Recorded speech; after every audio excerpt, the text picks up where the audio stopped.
Confidence is not the absence of doubt. It's your ability to monitor your relationship with doubt, because we all have a relationship with doubt.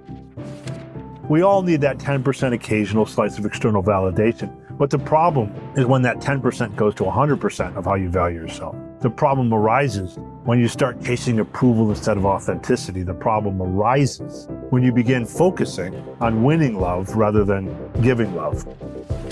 The comparison I'm talking about that's painful is irrelevant comparisons. When we compare our blooper reel to everyone else's highlight reel, and it starts to really gnaw at our confidence. That's Scott Mautz. He's a former Procter & Gamble senior executive turned speaker and trainer. He's also a top instructor on LinkedIn Learning and been named a CEO thought leader and top 50 leadership innovator. He's received many awards for his books, and his latest is called The Mentally Strong Leader. Build the habits to productively regulate your emotions. So you'll learn 1, how to wisely manage doubt and confidence. 2, the early warning signs of self-acceptance being degraded. And 3, the 3-step solution to reset negative chatter. I'm Pete Mockaitis. This is How to Be Awesome at Your Job. And now, here's Scott. Scott, welcome back. It is so nice to be back. It's so nice to try to be awesome on an awesome podcast that has awesome in the title. I'm grateful for it all.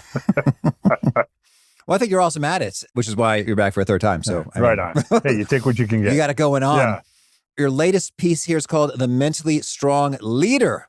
Build the habits to productively regulate your emotions, thoughts, and behaviors. That sounds handy. Although, Scott, some might ask, isn't this for kids? Don't kids learn this stuff? Are we done with that when we're like 9? Maybe they don't. It all depends on your kid. If you start with a definition of it, Pete, and then let's get into your question, the title, obviously, it's The Mentally Strong Leader, which presumes that it's about mental strength. Mental strength is the ability to regulate your emotions, your thoughts, and your behaviors productively, no matter what. For us adults, it's how we manage internally so we can lead better externally. And to your question now, I think as adults, we intuitively understand that if you want to succeed and be a good parent and a good leader and good in life, you have to be able to regulate your emotions, your thoughts, and your behaviors. But here's where the rub comes in for kids. Guess what? It's really, really hard to do that as a parent. And even as children, you layer on to how hard it is to grow up in this world. It becomes even harder. So, mental strength is something we all know we need to succeed. But man, Pete, it is really, really hard to do. It's why I wrote the book, The Mentally Strong Leader, to provide that help. I was kind of teasing a little bit about kids because we had Maui Asghedom on, who wrote a cool series of books called The Inner Heroes Universe, which has like action hero comic book folks doing stuff and teaching lessons about this for kids. But we had him on because it absolutely is applicable for grown-ups, as we're called. And it's funny, I've noticed in my own inner life, sometimes it's quite easy to manage emotions and sometimes it's not. Sometimes the frustration rolls off the back and sometimes the frustration eats at me. And it's not even, I think, necessarily about the strength of the frustration itself. That's a really important point you're bringing up, which is it doesn't even have to do with the strength of the frustration itself. It's just really, really hard to manage our emotions, our thoughts, and our behaviors. And I have found that the key to doing this is you really have to build the proper habits to help you become mentally stronger. So you can train your brain for achievement, which I'll get into later, but train your brain in general to have the kind of outcome that you want. And habit building science teaches us that if you want to build a habit is essentially, Pete, repetitions. It's systems and frameworks that you put in place.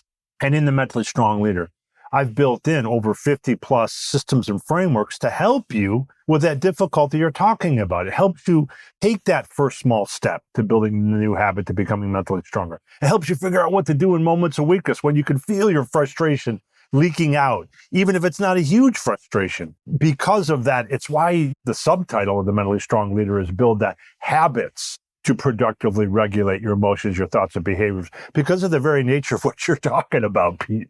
Well, I'd love it if you could maybe kick us off with an inspiring story of someone who was able to really see some powerful upgrades that made an impact for them by pursuing some of this stuff. It's interesting, Pete. I bet if I had 500 people to ask to share a mental strength story, they would all share stories, and it would all boil around 6 core mental muscles. And I'm going to pick a story within the context of that for you.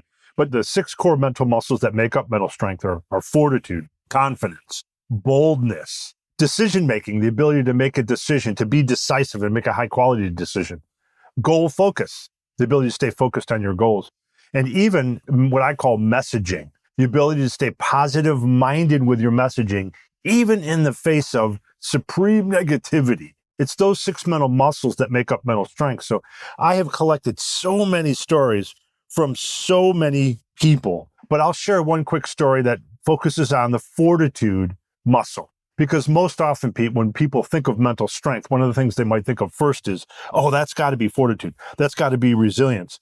And one woman that I interviewed for the Mentally Strong Leader was a business leader at a packaged goods company. And she would not give in to the demands of a particularly big retail customer.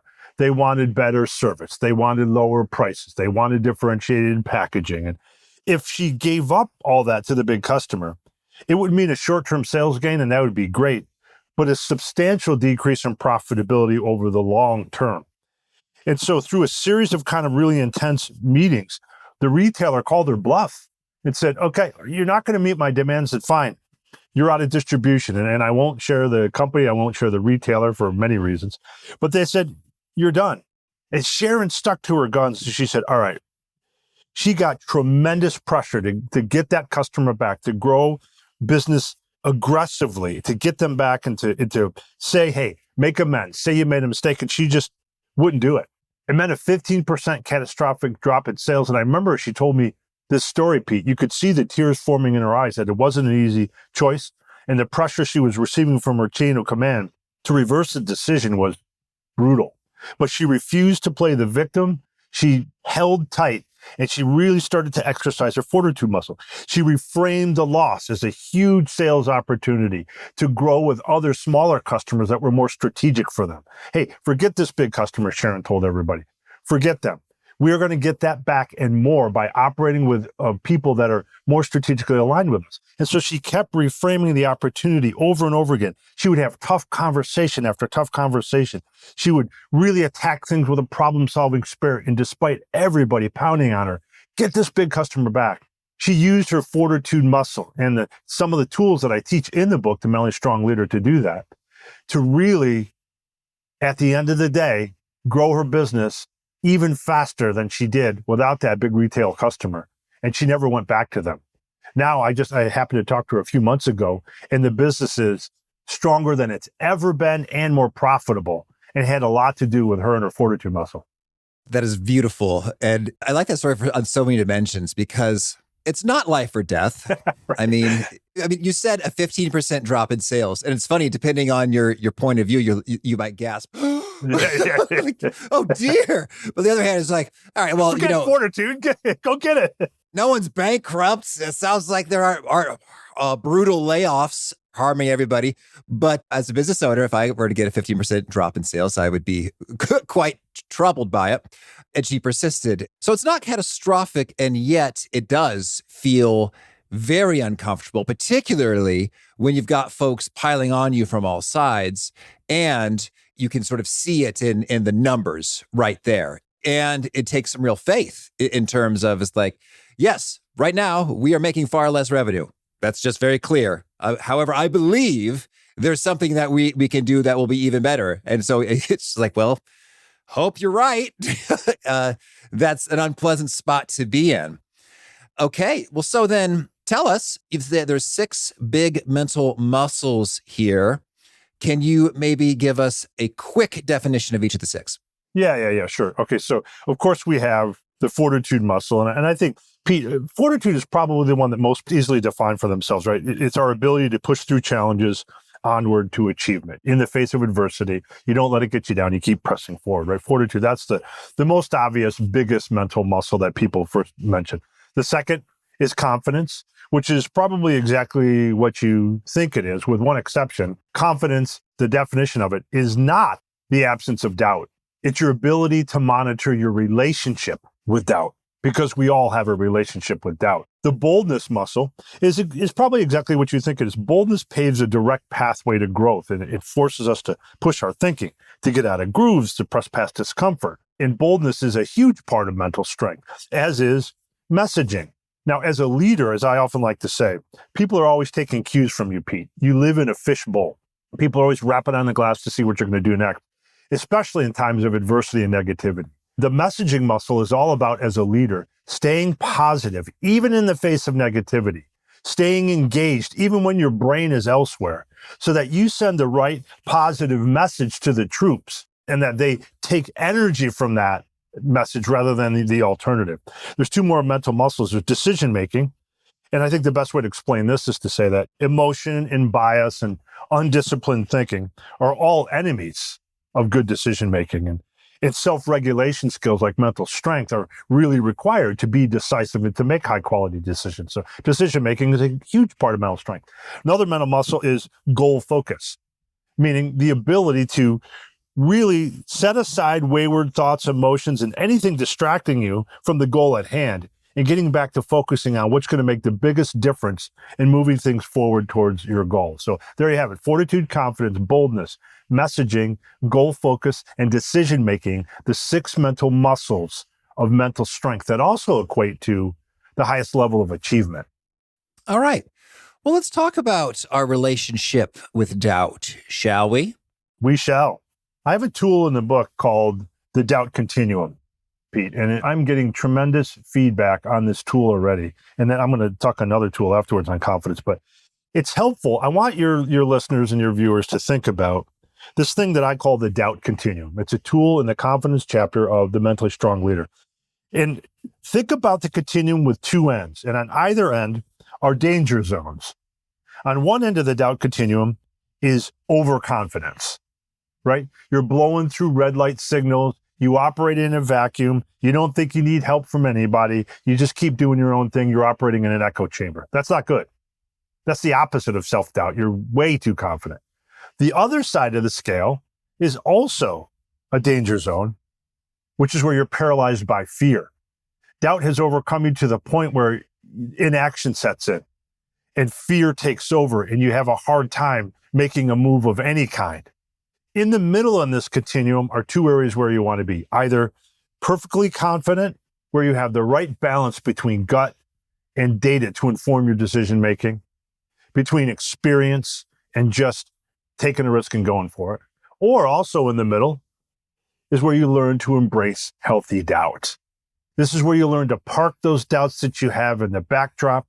You don't let them overcome. And maybe this is the most important thing here about this, Pete, is that embracing healthy doubt means knowing that you don't have the answers to everything, that you're going to learn along the way. You're going to find out more as you go, and you believe in your ability to do that, to figure things out as you go. So the doubt continuum is really about self-awareness, getting you to understand, am I either letting fear take over or am I too confident?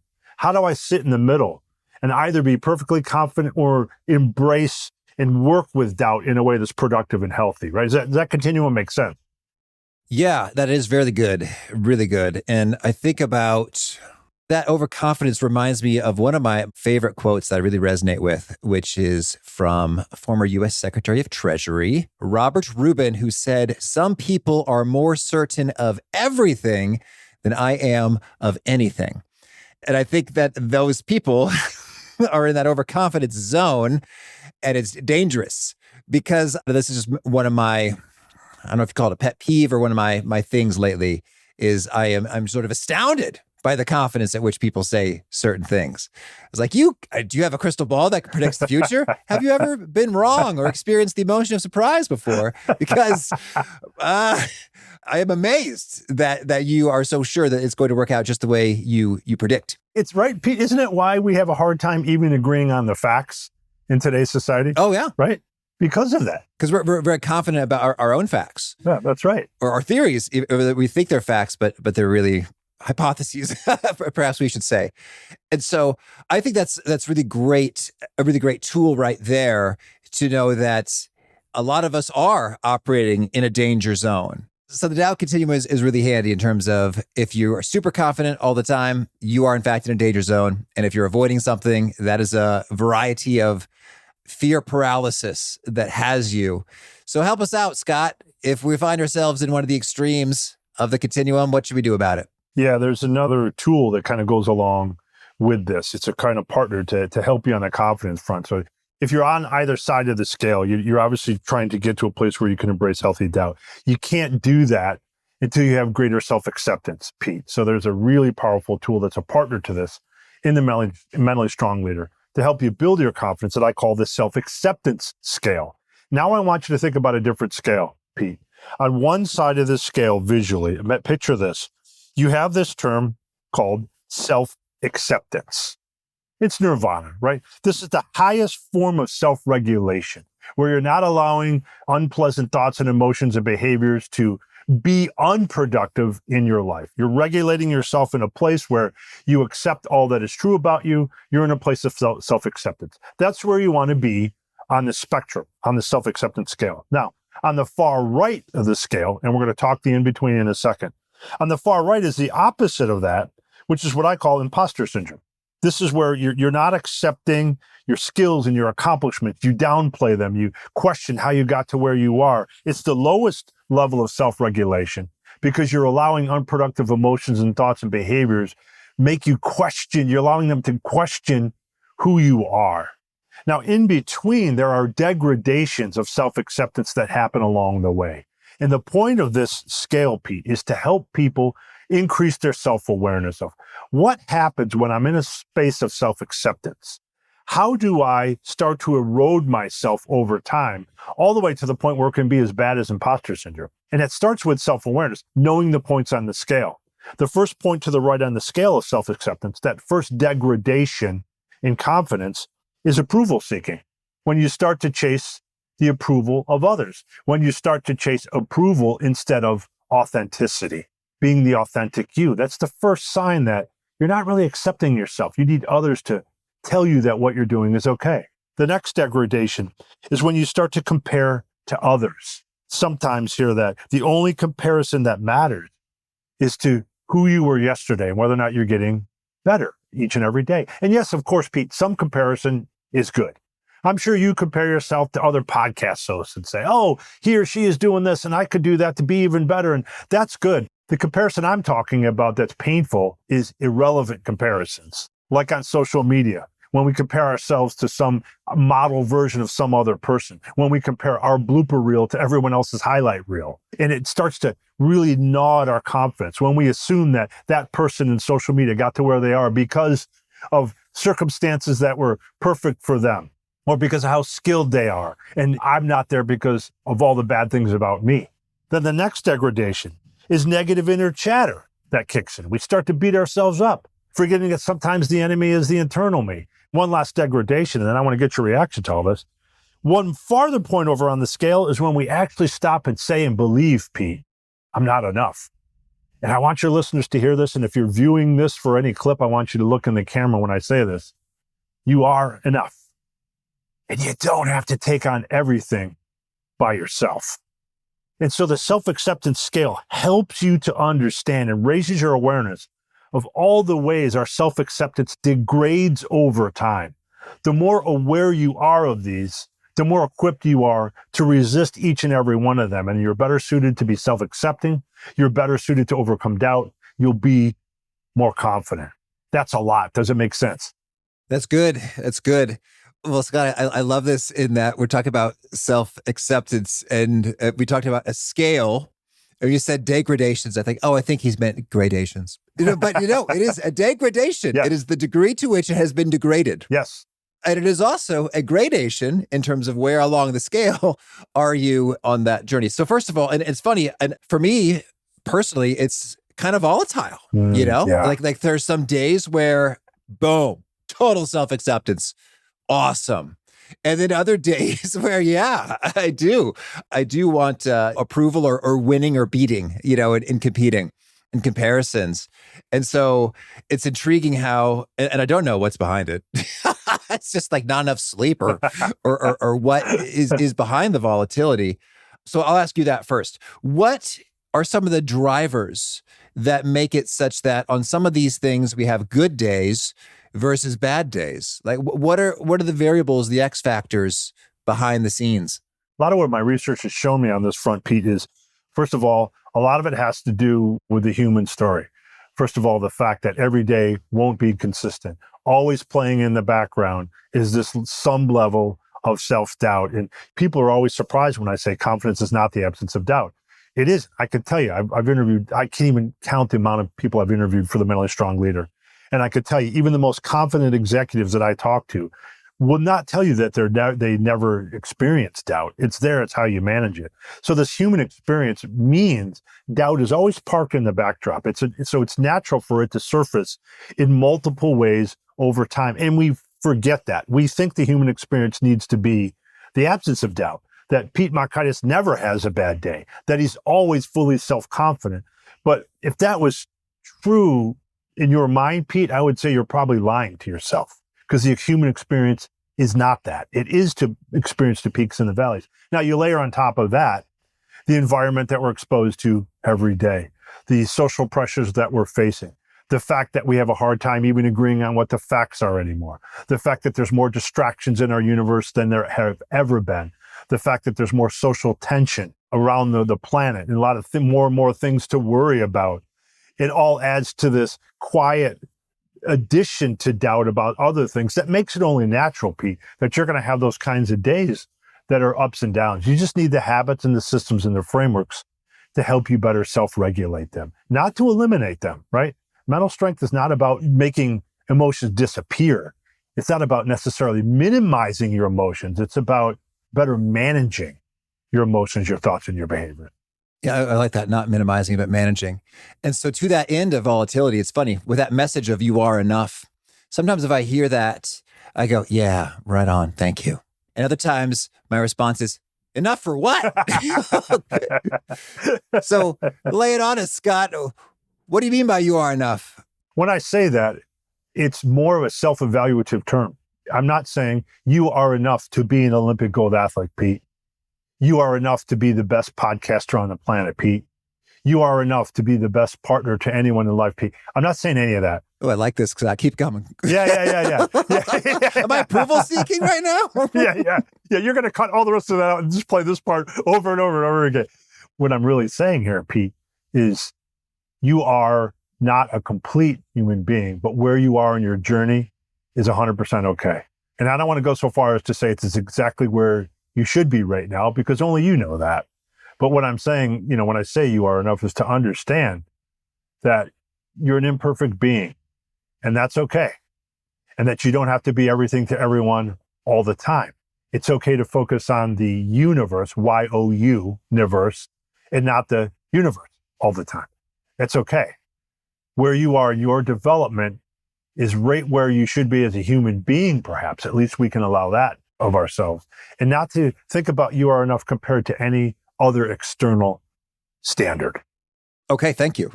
So then help us out. If we are having one of those days where self-acceptance, we are not too high on the scale, what do we do about it? Yeah, a good tool, I think, is the way that manifests itself a lot, Pete, is really the middle of the scale, where we beat ourselves up, right, with negative inner chatter. And whether it's you're seeking approval, you're comparing yourself, you're saying you're not enough, or you're just outright beating yourself up over and over again, which, by the way, I teach this stuff, Pete, and I still do the opposite of that sometimes. There's another tool in the book that I call taking a self-compassion break. And it's really, really important. It's also really, really simple to do. Here's how you work. When you catch yourself in that moment where you're beating yourself up, first, you got to get better at catching yourself. And I don't know how good you are at this, Pete. I'm still working on it. There are days where I'll be like, oh my gosh, I've been beating myself up for like the last 5 minutes and I don't even realize I'm doing it. So you have to get better at that. And I don't know what letter grade you would give yourself on that. I'd give myself only a B. I'm working on it. I'm getting better at it.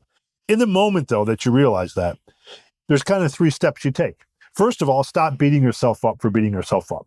If you catch yourself doing it, accept it, acknowledge it, quickly move to step 2, which is in that moment to talk to yourself like a friend in need. And I'm sure this isn't the first time your listeners have heard this advice, but it's really powerful to consider. I'll give you an example before we go to the 3rd step, Pete. let's say you and I are chatting, right? We're old friends. This is my third time on the show. And I start telling you about a podcast I was on that I didn't feel like I was good on, right? And I'm clearly looking for compassion with you. We're old friends, right? So I start telling you, Pete, I got off this podcast. There were some points I really wanted to make. I didn't feel like I articulated them well. I forgot to say this other thing. I feel like I came across like an idiot when I was trying to bring value, right? On and on and on. After 5 minutes, I'm looking for compassion. After 5 minutes, Pete, would you do this? Would you interrupt me and say, Scott, I've heard enough and I've come to a conclusion that you're a complete loser. Would you talk to me like that when I'm clearly in I don't think you would.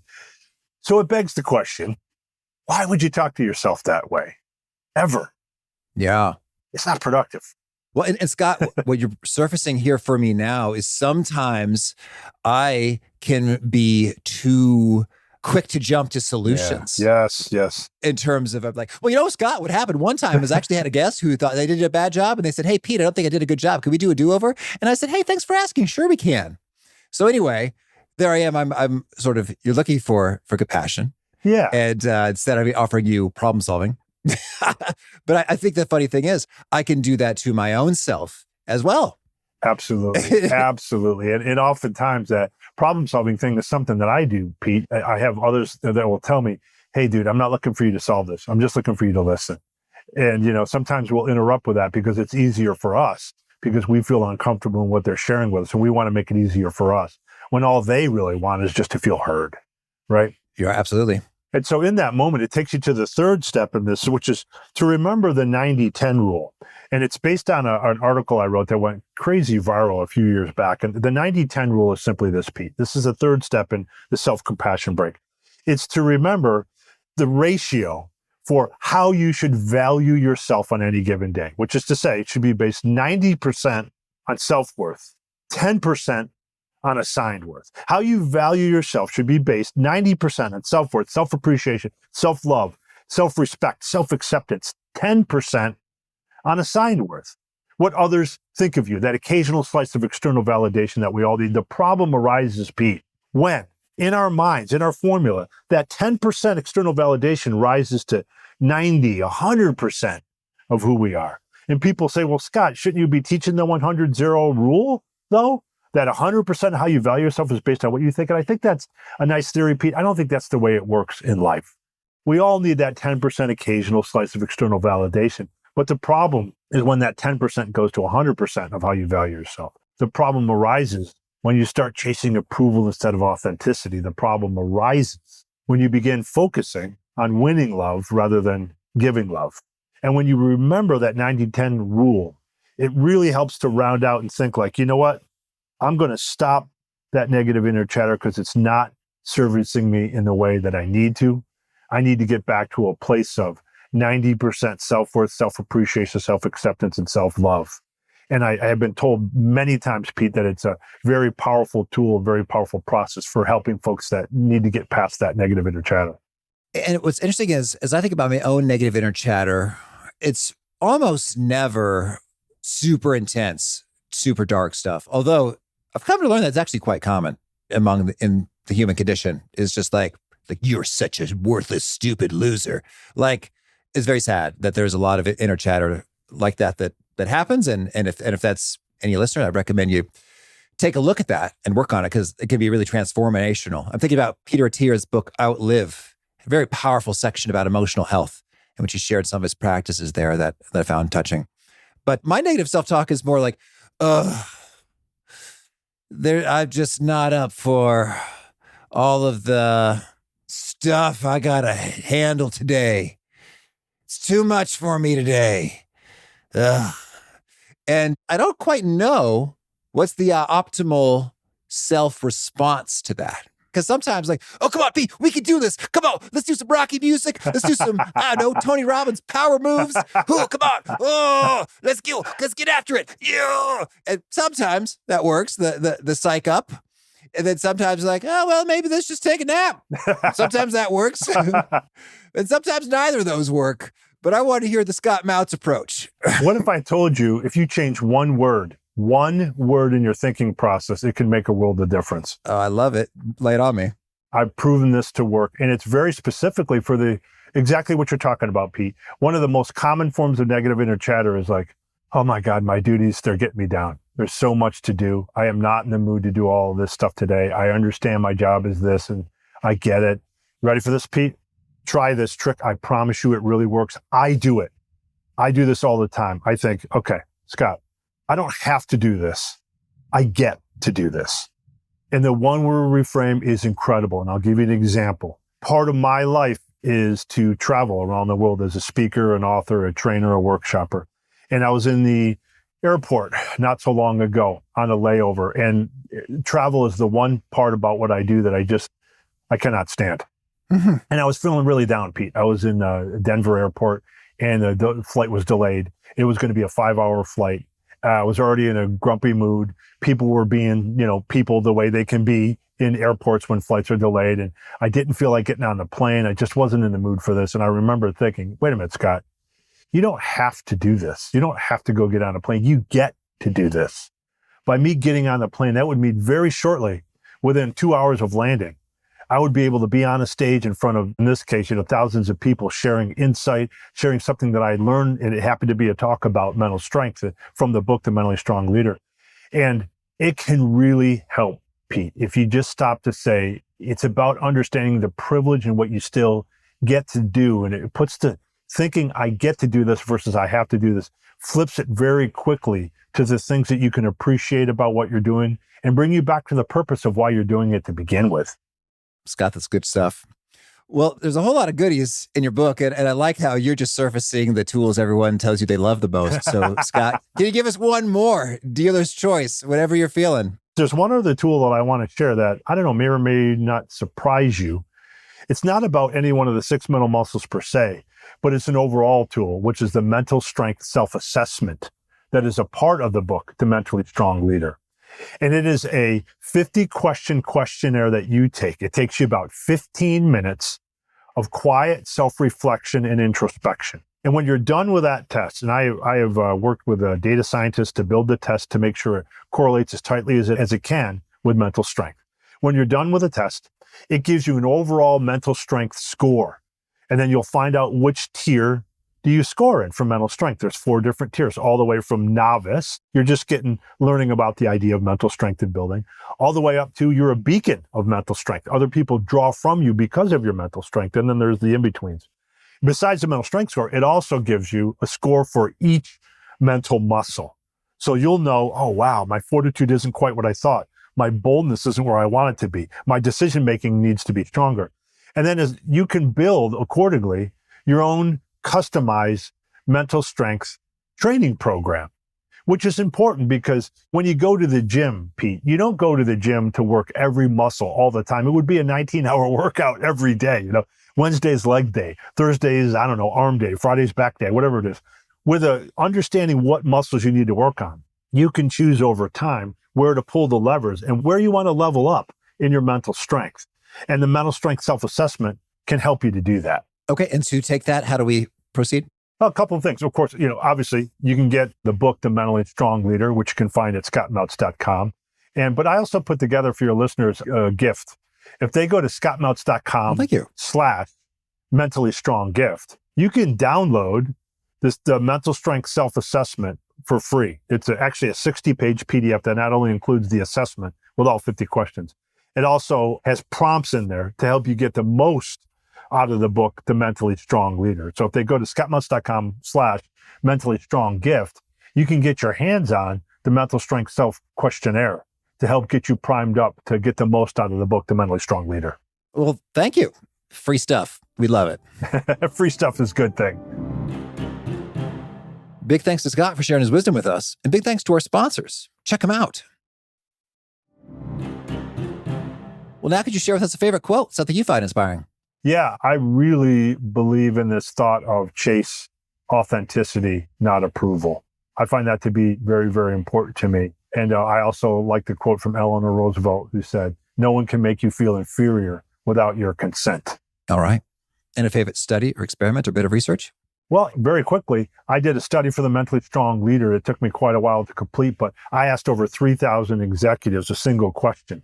thinking of the highest achieving organizations you've ever been a part of, that achieved the most, that overcame the most obstacles, how would you describe that leader? And every time I ran this, 3,000 executives at a time, this is why it's my most favorite potent piece of research I've ever done and that I've seen, Pete. It's what drove me to write the book, The Mentally Strong Leader. When I asked that question, time after time, between 90 to 91% of people describe the same leader, a mentally strong leader that has fortitude, confidence, boldness. And while they might not use the term mentally strong, Pete, when I say, oh, wow, so you're describing these same 6 mental muscles that they're flexing, would this word describe them? When I put mentally strong in front of them, you could see the eyes lighting up. Even when I hide the term and I say, okay, pick a word out of this list that describes the person you just described to me. They find the words mentally strong and they circle it. And it tells me that research really helped me to see, like, I'm really onto something, that mental strength may be the leadership superpower of our time. All right. And a favorite book? Oh, my favorite book is, I'm not going to give you a business book. I just finished reading Six of Crows by Leigh Bardugo. I'm a big fan of the fantasy genre, so just read that and I love it. And it's a close match with the all-time classic, The Hobbit, which makes me officially a nerd, I think, Pete. All right. And a favorite tool, something you use to be awesome at your job. My favorite tool is called Unsplash. It's a great website that you can find free images to use, whether it's on your website, whether it's in your presentations or whatever. They just ask that you assign credit to the photographer. So it's a very win-win thing. Everybody wins by using the tool Unsplash. And a favorite habit? My favorite habit is using the self-acceptance scale and really working hard on reminding myself to stop seeking approval of other people and working on the habit over and over of revisiting that scale to remind myself I fall into the trap of comparing to others and I need to stop doing that and stop seeking approval. All right. And if folks want to learn more or get in touch, where would you point them? scottmautz.com. You can learn about my keynotes, my books, my workshops, and all the things I do there at that site, scottmautz.com. And you have a final challenge or call to action for folks looking to be awesome at their jobs? Yeah, just to remember that don't be intimidated by the concept of becoming mentally stronger. The opposite of mentally strong is not mentally weak. We all have a baseline that we work from. And if you can take the mental strength self-assessment, understand where you stand, figure out where you want to level up, and use the tools, use the habits in the mentally strong leader, you too can be mentally strong starting immediately. All right. Scott, thank you. I wish you many strong days. Stay strong, as I like to say, Pete.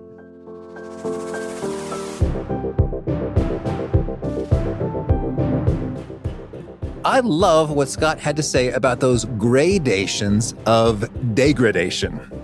Tweet that maybe. Gradations of degradation when it comes to our self-acceptance. And it's so cool to have that sort of canary in the coal mine or early warning system detection, like alert, alert, alert. Self-acceptance is on the decline. It's on the downslide right now. So when you start seeking the acceptance and approval of others, that's an indicator. And it's fun, I think, to even do a little bit of self-reflection, introspection to identify your own personal indicators. And I think for me, one of them is I just really need a win right now. I want to get a win anywhere, whether it's knocking something off of a to-do list or even firing up a game on chess.com. It's like, I need to experience victory somehow. It's like, oh, I need that? Good to tune into what's really going on here. An initial degradation of self-acceptance. If you want to check out summary write-up of the wisdom Scott shared, I recommend you sign up for the Gold Nugget email list. It's totally free. It's at awesomeatyourjob.com, and you'll get to read a quick note right in your email inbox summarizing what Scott had to say, as well as unlocking the whole archive of 980 of these summaries. Those are gold nuggets at awesomeatyourjob.com. And if you specifically want to read the transcript or some of the show notes and bits of things that we've referenced with handy links, you can find those at the website directly, awesomeatyourjob.com/EP980. Hope to catch you next time, and peace.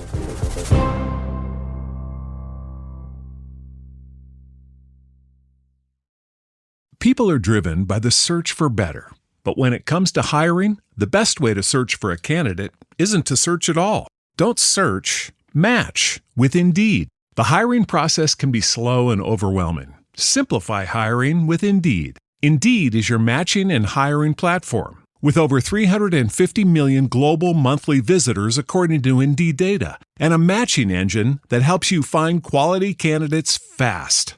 Ditch the busy work. Use Indeed for scheduling, screening, and messaging so you can connect with candidates faster.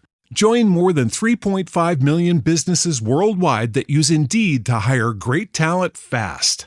Listeners of this show will get a $75 sponsored job credit to get your jobs more visibility at Indeed.com/PODKATZ13. That's Indeed.com/PODKATZ13. Terms and conditions apply.